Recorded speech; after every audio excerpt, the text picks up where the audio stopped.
Tabarĩra ya njera-inĩ citũ ũmũthĩ ĩramũrĩka rũgano rwa mũtumia ũyũ wa ũkũrũ wa gatagatĩ-inĩ Diana Kibisi kuma mwena wa ithũĩro rĩa bũrũri.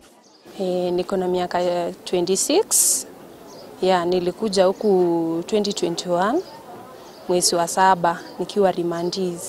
Sijawahi elewa na sitawahi elewa kozi kile kitendo chenye kilifanyika na kikanileta hapa, hata mimi mwenyewe mpaka wa leo sijawahi amini ilifanyika na ilitendeka, but inafika mahali juu kupitia through counseling inabidi sasa nijikubali, but it's not easy.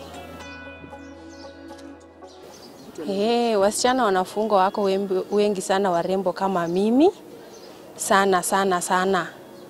Wanafungwa na wengi wao wenye wako hapa.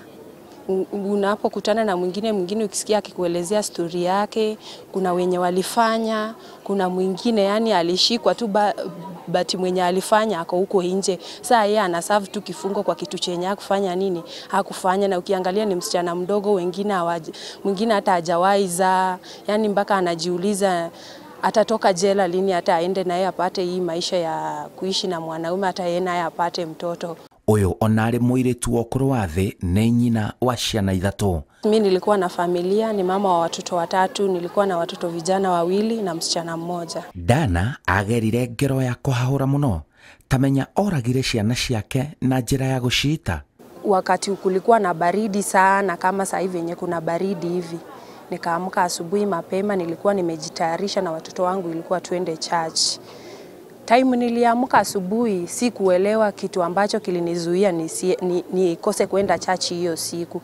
Mume wangu huwa anatoka asubuhi mapema ndena anarudi jioni, anarudi late sana kitoka saa 3. Sasa akasema acha nipumzike ndio niamke baadaye juu ya time yenye natoka mapema na narudi late. Venye alienda kupumzika masaa tu machache hivi nikasikia mlango bishwa. Kwenda kufungua mlango nikakuta ni my sister-in-law and my mother-in-law. Sasa my mother-in-law akaingia akaomba short prayer na akakaa na akaniambia sababu yangu ya kunileta huku nimekuja kunyoa kwa katoto kadogo kasichana kenye kalikuwa na 3 months. Then I was shocked juu ninajua in Luya culture mtoto ananyolewanga once, si mara 2. Na huyu mtoto alikuwa amenyolewa already na baba yake akiwa na mwezi 1. Venye alimnyoa akamaliza alikuwa na haraka sana huyo mother-in-law wangu. Akaniambia ninaenda. Tukatoka mimi pamoja na mkwe wangu na sister-in-law wangu na mume wangu na watoto wangu tukawasindikisha.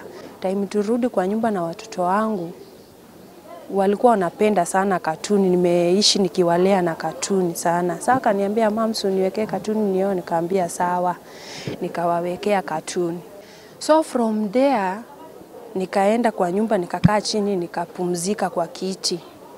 Watoto wangu wakawa na watch katuni. Ule mkubwa wake alikuwa amelalia miguu zangu. Alafu ule mwenye alimfuata alikuwa nyuma ya mgongo wangu. Sasa hiyo time nilikuwa nimekaa na watoto wangu kwa kiti hivyo, nikawanyonga wale watoto wangu 2 vijana. Time sasa nilijipata kwa fahamu zangu sasa.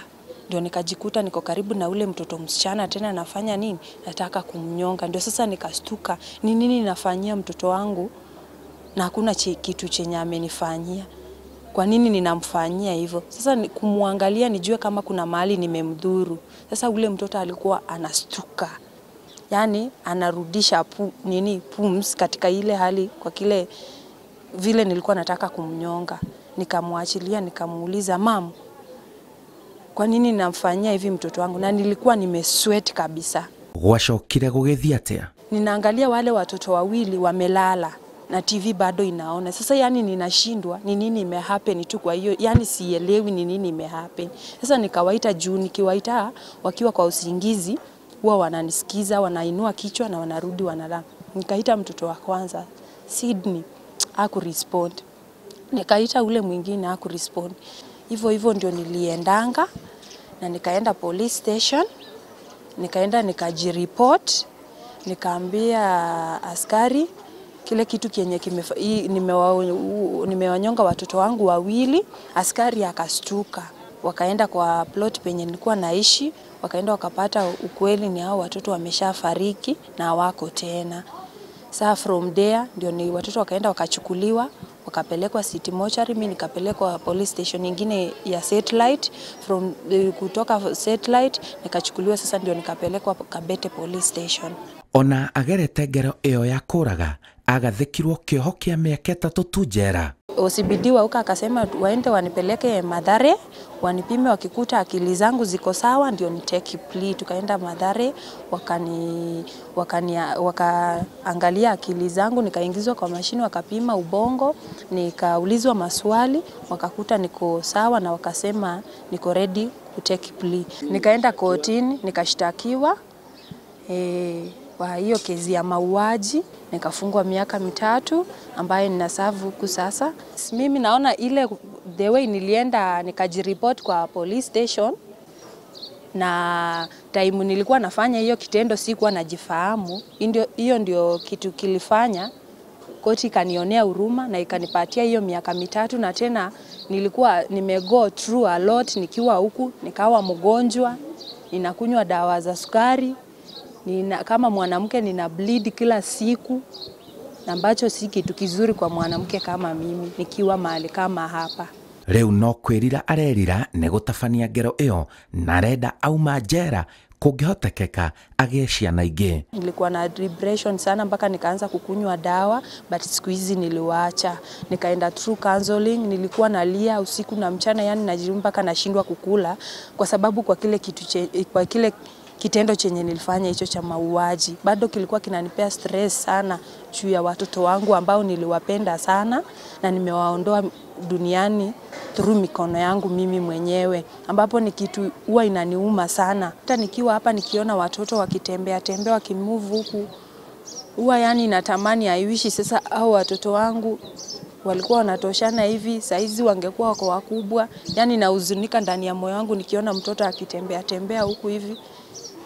Na kwa tamanio yangu sana, yani ninatamani sana nikitoka nje nipate watoto wengine. In fact hata kama nikapata ujauzito, Mungu anipatie twins, ni replace hao watoto wangu wenye nilipoteza na niliwapenda sana kabisa. Arauga muturira wa njera ni murito muno. Kuna watu huko nje wanasikia tu jela, kama venye mimi nilikuwa tunasikia jela, mtu anaenda jela. Sasa mtu mwenye ako huko nje na anasema ati jela nitafanya tu hivi na niende jela, asifikirie maisha ya jela ni rahisi hivyo venye anafikiria. Hapana, si rahisi vile venye anafikiria.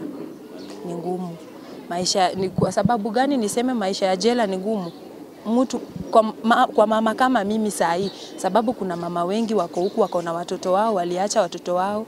Unakuta mtoto wako juu kama we mama uko hii jela, amepata mimba, alikuwa anasoma ameacha shule, wengine wamekuwa chokora, wengine ameingilia madawa za kulevya sababu mama yake hayuko karibu. Jetagwo Simon Kibe na iyo ni tabarira ya njera-ini citu kuma njera-ini ya atumia ya Rang'ata guku Nairobi.